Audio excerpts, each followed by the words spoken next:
একটা কথা আগে বলা হয়নি, আমিও চাই না আর আমার ছেলেও চায় না যে কোনো একটা সম্পর্ক তৈরি হোক সত্যিকে চাপা দিয়ে। আসলে সঞ্চয়নের কি হয়েছিল? সঞ্চয়নের আগে একটা বিয়ে ছিল। সঞ্চয়নের আগে বিয়ে হয়ে গেছে এটা তো জানতাম না। আর আগের হসপিটালে থাকাকালীনও তো জানতাম যে ও আনম্যারিড, তাহলে বিয়ে বেশি দিন হয়নি। আচ্ছা, আপনারা তাহলে আবার বিয়ে দিতে চাইছেন? মানে আগের বিয়েটা কি হয়েছিল? কি বলি আর দুর্দশার কথা, আমার ছেলের কপালে সংসার সুখ সইল না। বছর দেড়েক আগে আমার বৌমা মারা গেছে।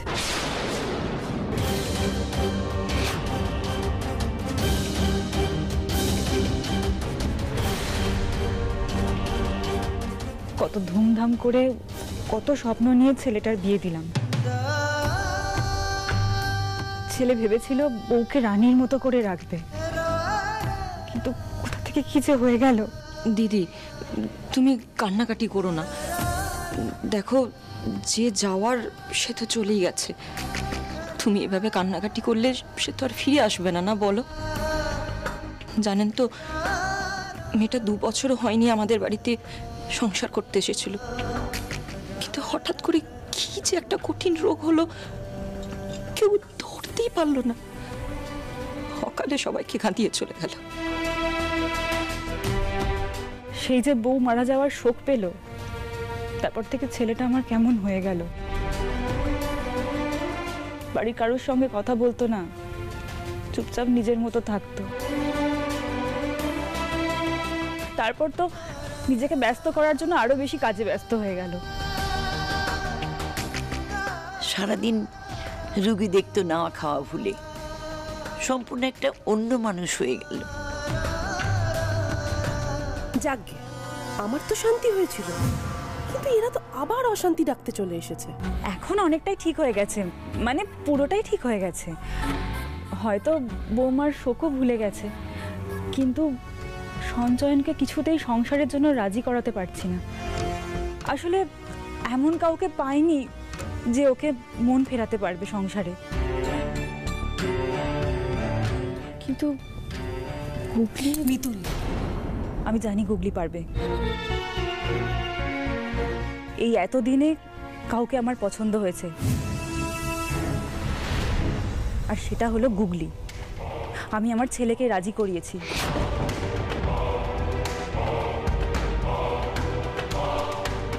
সঞ্চয়ন এই বিয়েতে মত দিয়েছে।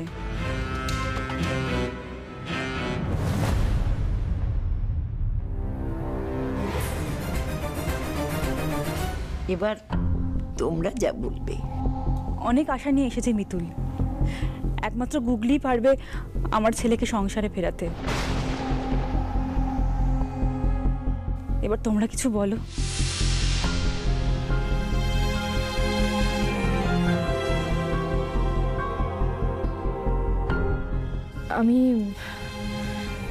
আমি দেখছি, মানে এখনই জানাতে হবে? বলছি, এক্ষুনি আপনাদের কিছু জানানো সম্ভব না, কারণ আপনারা তো এরকম আগে কিছু বলেননি। তাই আমাদের সিদ্ধান্ত নিতে একটু সময় লাগবে আর কি। হ্যাঁ, আমাদেরকে একটু সময় দিন, আমরা নিজেদের মধ্যে একটু কথা বলে নিই, আলোচনা করে নিই, তারপর না হয় আপনাদের জানাচ্ছি। না, আসলে কি বলুন তো, বুঝতেই তো পাচ্ছেন এটা খুবই একটা সিরিয়াস ইস্যু, আর মেয়েটা সারা জীবন জড়িয়ে আছে এতে। তো বুঝতে পারছি। ঠিক আছে, তাহলে আপনারা ফোন করে জানিয়ে দেবেন। না মানে আমরা গিয়েও বলে আসতে পারি, কিন্তু আপাতত একটু সময় লাগবে, প্লিজ। আচ্ছা,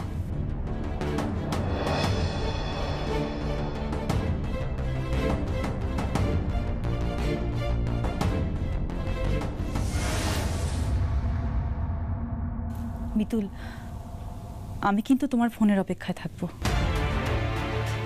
জানাবো, নিশ্চয়ই জানাবো।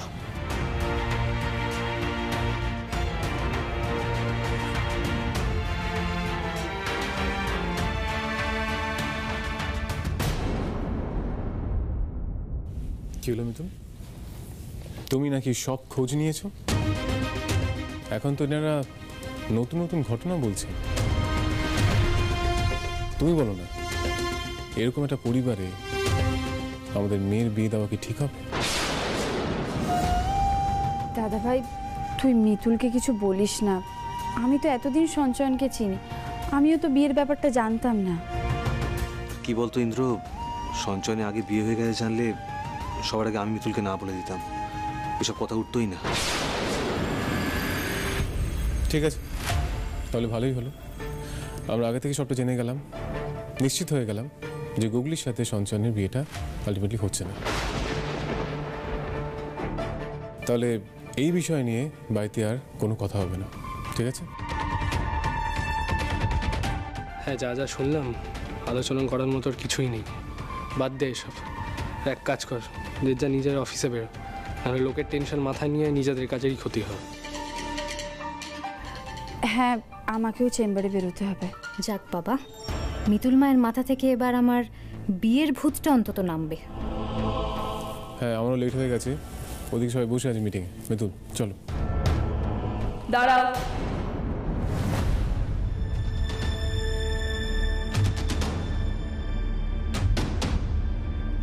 আমি জানতে চাই এই সম্বন্ধটা তোমরা মানতে চাইছো না কেন? মিতুল, তুমি কি বলতে চাইছো? দাদাভাই তো বারণ করলো এইসব নিয়ে আর কথা না বলতে। কেন কথা হবে না শুভ দাদা? সঞ্চয়নের আগে একটা বিয়ে ছিল, এটাই তোমাদের সমস্যার কারণ তো? কি বলছো মিতুল, তোমার একটা সমস্যা মনে হচ্ছে না? না, একেবারেই না। আমি বুঝতে পারছি না, সঞ্চয়নের আরেকটা বিয়ে ছিল এটাতে যদি তোমাদের সমস্যা হয়, তাহলে তো ইন্দ্রবাবুরও আরেকটা বিয়ে ছিল।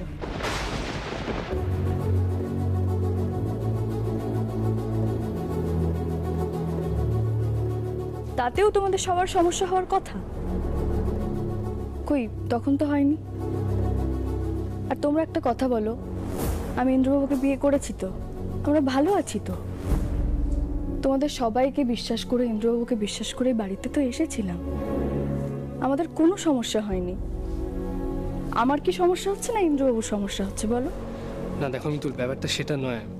সঞ্চয়নকে গুলি চেনি বা কতদিন হয়েছে? আমি ইন্দ্রবাবুকে কতদিন চিনতাম? আচ্ছা অলকা, আমি তোমাকে জিজ্ঞেস করছি, তুমি ভালো বুঝবে। তুমি আমাকে একটা কথা বলো তো, একটা মানুষের জীবনে আগে একটা সম্পর্ক থাকা কি অপরাধ?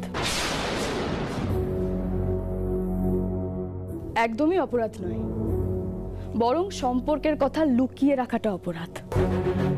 কিন্তু ওনারা তো সেরকম কোনো কিছুই করেননি আমাদের সঙ্গে। ওনারা আগ বাড়িয়ে সব সত্যিটা আমাদের বলেছেন, আমরা কিছু জিজ্ঞাসা করার আগেই। তোমরা সেটা তো একবারও দেখছো না। তুই যতই চেষ্টা করে যা মিতুল মা, আমাকে কোনো দিনও রাজি করাতে পারবি না। আমি কিছুতেই এই বিয়ে করব না। মিতুল দেখো, আমি বুঝতে পারছি কথাটা যখন এতটা এগিয়ে গেছে, তারপরে বিষয়টা ভেঙে যাওয়া মানতে একটু কষ্ট হলেও প্লিজ ভেবে দেখো। ভেবে দেখেছি,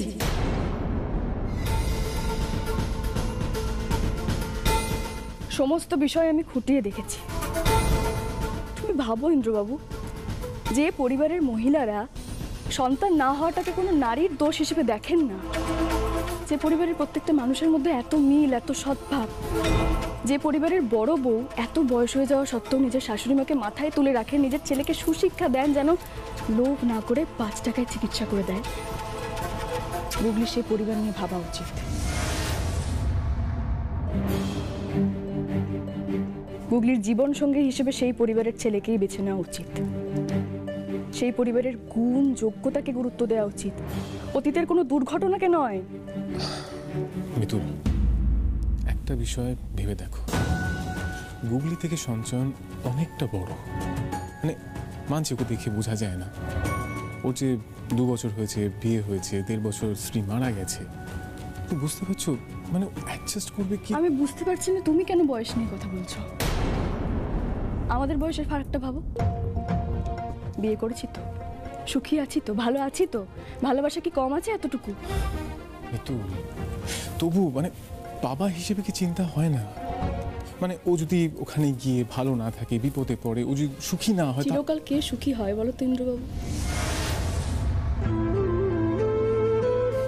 সুখ হাতড়ে বেড়াচ্ছি তো আমরা সবাই সবাই। আমরা আসলে বুঝতেই পারি না আমরা কিসের সুখী।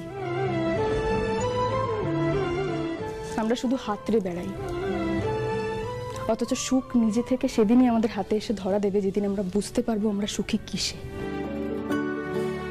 তাহলে তুমি দেখোই না কত মানুষ জীবনে নিজের মতো সমস্ত কিছু পেয়েও সুখী হয় না, আবার কত মানুষ অল্প কিছুতে সুখী হয়ে যায়।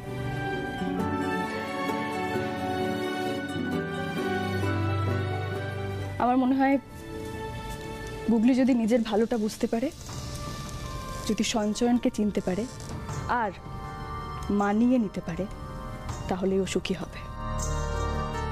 দিদি ভাই, আমরা হয়তো আগে এভাবে ভেবে দেখিনি। ঠিকই বলেছো তুমি, সুখী হওয়ার জন্য তো অতীতের প্রয়োজন পড়ে না, বর্তমানের সাথে একটু মানিয়ে নিলে সুখী হওয়া যায় দিদি ভাই।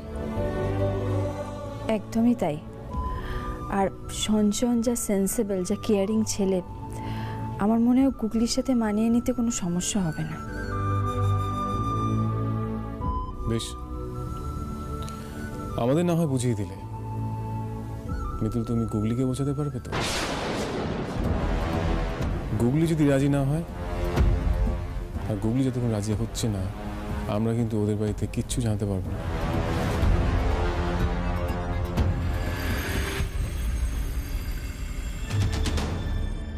লাহিড়ি বাড়ি থেকে এখনো কোনো ফোন এলো না, এখনো কেন কিছু জানাচ্ছে না। আমি না আর অপেক্ষা করতে পারছি না, আমার কিরকম অস্থির অস্থির লাগছে। আচ্ছা, একটা সিদ্ধান্ত নিতে ওদের এত দেরি হয় কেন বলতো? মা, এই তুমি সবকিছুতে এত ব্যস্ত হয়ে কেন পড়ো বলো তো? ওরা তো বলেছে ওরা কল করে ঠিক জানাবে। দূর, সবেতেই তোমার বাড়াবাড়ি। না রে, লক্ষণটা আমার ঠিক ভালো লাগছে। সেদিন সঞ্চয়নের বিয়ের ব্যাপারটা বলে কাজটা কি ঠিক করলাম? এখন যদি সবটা শুনে ওরা পিছিয়ে যায়, তাহলে কি হবে? কি আবার হবে? পিছিয়ে গেলে যাবে। আর মা, ভাই তো এমনি তো বিয়েটা করতে চাইছিল না, কিন্তু তোমার তো একেবারে তর্স হয়েছে না। এই কেন গো মা, পরের বাড়ির মেয়েকে কি নিজের ঘরে না আনলে তোমার রাতে ঘুম হচ্ছে না? না, হচ্ছে না। কি করছো নাকি তুমি? আমি যখন ভেবেছি তখন ওই মেয়েই আমার বাড়ির বৌমা হয়ে আসবে। এই দেখো, তুমি না এইসব কথা একদম আমাকে শোনাতে আসবে না। চুপ কর। নিজের জীবনে কোনটা ঠিক করেছিস তুই? নিজে তো সংসার করতে পারলি না, এখন ভাইয়ের সংসার নিয়ে কথা বলতে এসেছিস? আসলে তুই হিংসে করিস। হ্যাঁ, আমার হিংসে হয়। তুমি তোমারটা বলো তো, তুমি যে কতটা একচোখা না সেটা আমার জানতে বাকি নেই। যা দূর হ, আর এমুকা হবি না। যে যাই বলুক, যদি সঞ্চয়নের বউ হয় তাহলে ওই মেয়ে। এই গয়নাগুলো সবাই পরিবার থেকেই পাওয়া। আচ্ছা, গুগলিও তো ওই বাড়ির একমাত্র মেয়ে, তাহলে বিয়ের সময় ওর তো একটু বেশি গয়না হবেই। তো বড় বাড়ি, কত জমি জমা, ব্যাংকে কত টাকা, এই মেয়েই পারবে আমার সব শখ পূরণ করতে। গিন্নি, শোনো, একটা জিনিস এনেছি। এই দেখো, জোড়া ইলিশ, একদম পেটের ডিম ভর্তি। মাছালাকে বলে রেখেছিলাম একদম ফার্স্ট ক্লাস মাছটা চাই।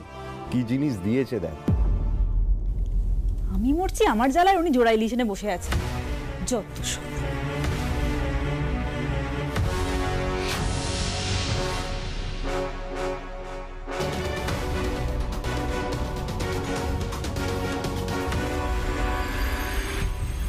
মাছটা দিয়ে এসো। দিয়ে আসবো মানে মাছওয়ালাকে ফেরত দিয়ে আসবো? মাছওয়ালাকে কেন দেবে, হবু কুটুম বাড়িতে দিয়ে আসবে। হবু কুটুম বাড়ি? হ্যাঁ গো হ্যাঁ, তুমি লাহিড়ী বাড়িতে যাও, গিয়ে বিয়ের ব্যাপারে তদবির করে এসো। ব্যাপারটা বেশি তাড়াহুড়ো করে ফেলছো না তুমি? করলে করছি, তুমি ভালো মাছটা নিয়ে যাও, গিয়ে বিয়ের ব্যাপারটা পাকা করে এসো। যাও যাও, আর দেরি করো না, যাও। না কি হলো, যাও।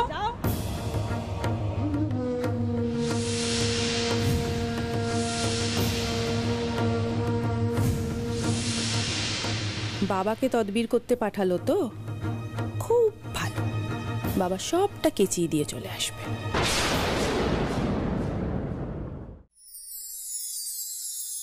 গুগলি, এবার কিন্তু আমি রেগে যাচ্ছি। কোন সকালবেলা খাবারটা দিয়েছি এখনো খাসনি। এত রাগ করলে চলে না মা, আমি খাইয়ে দিচ্ছি। হাঁ কর, তো তোকে হাত দিতে হবে না, হাঁ কর। মিতুল মা, কেন এরকম করছিস? তুই কি ভাবছিস বলতো? তুই এসব করলে আমি সঞ্চয়নকে বিয়ে করতে রাজি হয়ে যাব?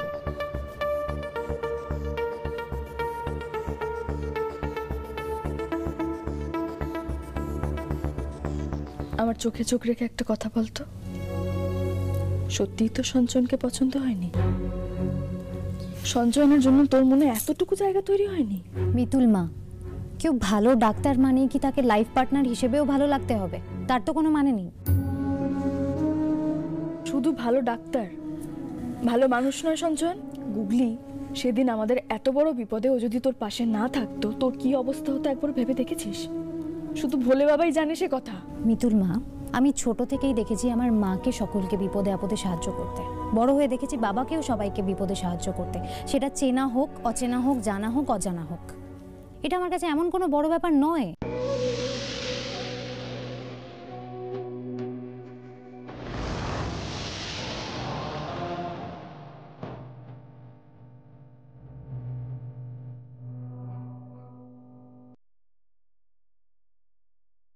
ভোলে বাবা, এই মেয়ে তো একেবারে জেদ ধরে বসে রয়েছে। আমার বলা কথা দিয়ে আমাকেই থামিয়ে দিতে চায়। বাড়িতে কেউ আছেন নাকি?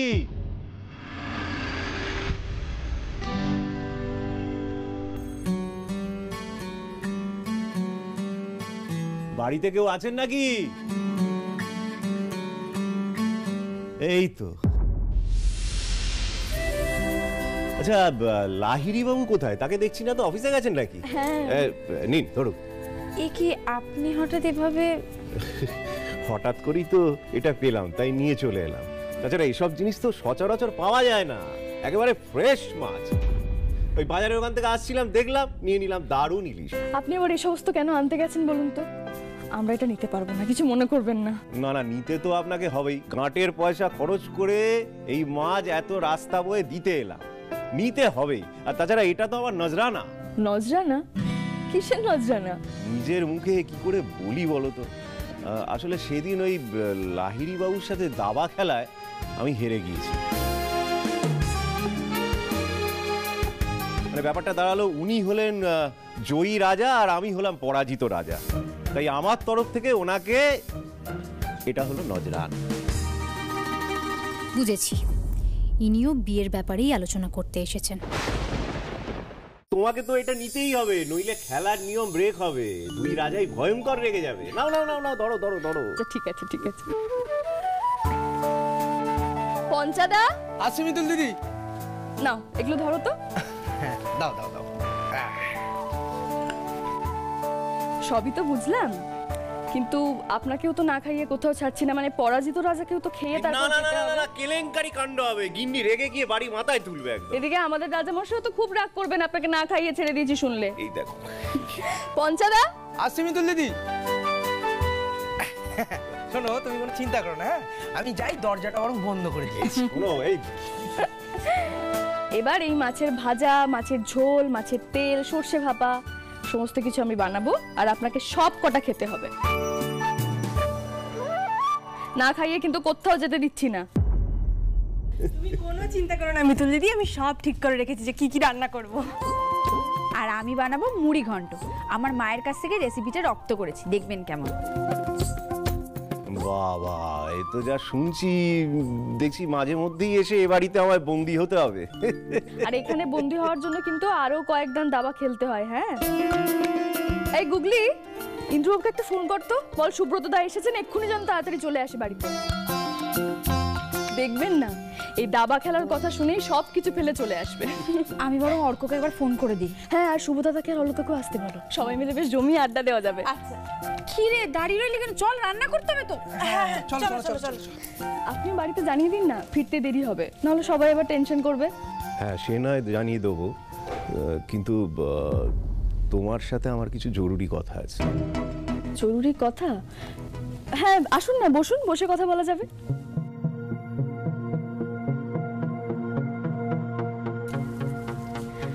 বলুন। দেখো, কথাগুলো তুমি কিভাবে নেবে আমি জানি না, তবে আমার মনে হলো কথাগুলো তোমায় বলাটা প্রয়োজন। কি ব্যাপারে বলুন তো? দেখো মিতুল, সত্যি কথা বলতে কি, আমার স্ত্রী আমাকে এখানে সঞ্চয়ন আর সোহাগের বিয়ের তদবির করতে পাঠিয়েছে। সে তো খুব ভালো কথা, এতে এত চিন্তা করার কি আছে? দেখো, আমার মতামত যদি চাও তাহলে ব্যাপারটা বোধহয় সেরকম নয়। তোমরা তো জানো যে আমার ছেলের প্রথম স্ত্রী মারা গেছে। তাছাড়া সংসার করতে এখন আমার ছেলে খুব একটা আগ্রহীও নয়। স্ত্রী মারা যাওয়ার শোক সে এখনো অবধি কাটিয়ে উঠতে পারেনি। কিন্তু ওর মা বিয়ের ব্যাপারটা নিয়ে এত তাড়াহুড়ো করছে, মানে ছেলেকে সংসারী করতে সে একেবারে উঠে পড়ে লেগেছে।